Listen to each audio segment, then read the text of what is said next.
और उन बच्चों को उठाकर वहाँ से ले जाती है। आज बहुत दिनों बाद नरम मांस खाने को मिलेगा। यह बहुत समय पहले की एक गांव की कहानी है। उस गांव में हरिया नाम का एक गरीब व्यक्ति रहता था। हरिया मिट्टी के खिलौने बनाया करता था और उन्हें बाजार में बेचकर अपना जीवन यापन करता था। हर रोज की तरह हरिया एक दिन गांव में खिलौने बेच रहा होता है। खिलौने ले लो खिलौने, आओ भाई आओ, बहुत ही अच्छे खिलौने हैं, एक से बढ़कर एक खिलौने हैं, आओ भाई, बहुत ही कम कीमत वाले खिलौने हैं। सुबह से शाम हो जाती है परंतु हरिया के खिलौने कोई भी नहीं लेता।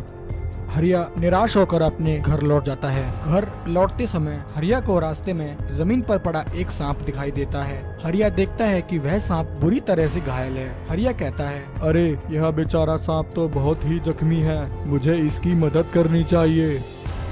क्योंकि हरिया दयालु स्वभाव का था तो वह उस घायल सांप को उठाकर अपने घर ले आता है। वह उस घायल सांप के जख्मों पर पट्टी बांध देता है और उसके लिए दूध लेकर आता है।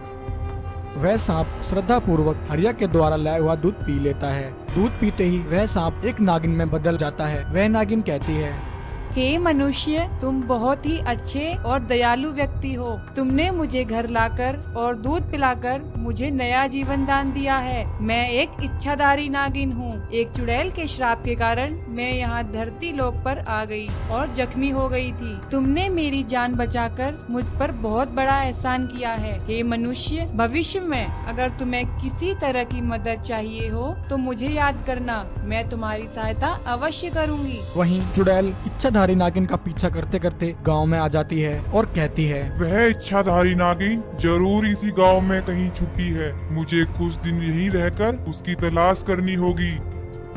इतना कहकर वह चुड़ैल गांव में एक पेड़ के पास आकर खड़ी हो जाती है जहां हरिया अपने मिट्टी के बनाए हुए खिलौने लेकर खड़ा होता है। उस दिन भी हरिया का एक भी खिलौना नहीं बिकता। परेशान होकर हरिया कहता है, हे प्रभु, यह आपकी कैसी लीला है। मैं हर रोज इतनी मेहनत से खिलौने बनाता हूँ परंतु मेरा एक भी खिलौना नहीं बिकता है। हे प्रभु, अगर ऐसा ही चलता रहा तो मैं भूखा ही मर जाऊंगा। हरिया की सारी बातें चुड़ैल सुन लेती है। तभी चुड़ैल के मन में एक शैतानी आइडिया आता है। चुड़ैल हरिया के घर उसके पास पहुंच जाती है और कहती है, हरिया, ओ हरिया, मुझे तुम्हारे सारे खिलौने चाहिए, बताओ कितने में दोगे। उस औरत की बात सुनकर हरिया कहता है, बहन आप कौन हैं? आज से पहले तो आपको मैंने इस गांव में कभी नहीं देखा। हरिया की बात सुनकर चुड़ैल कहती है, वह सब छोड़ो हरिया, यह बताओ ये सारे खिलौने कितने में दोगे। हरिया कहता है, तुम मेरे सारे खिलौने ले रही हो इसीलिए मैं तुम्हें बहुत ही कम कीमत पर दे दूंगा बहन। इतना कहकर हरिया अपने सारे खिलौने उस औरत को दे देता है। लेकिन हरिया को कहाँ पता था कि वह एक चुड़ैल है।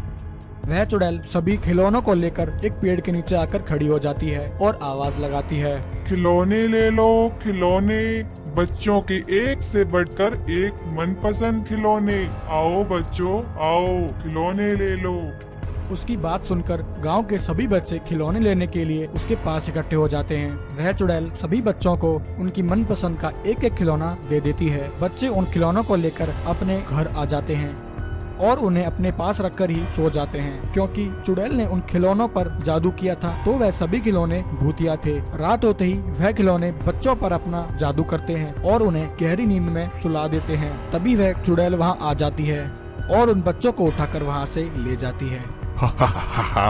आज बहुत दिनों बाद नरम मांस खाने को मिलेगा। अगले दिन सुबह गांव में बच्ची लापता होने की खबर तेजी से फैल जाती है। सभी गांव वाले हरिया के घर इकट्ठे हो जाते हैं और कहते हैं, ओ हरिया, जल्दी बता हमारे बच्चे कहाँ हैं? कल रात से हमारे सभी बच्चे गायब हैं। हाँ भाई, जरूर इस हरिया ने ही हमारे बच्चों को गायब किया है। जब से हमारे बच्चे इसके दिए हुए खिलौने लेकर गए हैं वह सभी लापता हैं। हरिया जल्दी बता तूने कहाँ गायब किया है हमारे बच्चों को, वरना तेरी हड्डी पसली यहीं तोड़ देंगे। गाँव वालों की बात सुनकर हरिया कहता है, गांव वालों, यह तुम क्या कह रहे हो? भला मैं तुम्हारे बच्चों को क्यों गायब करूंगा?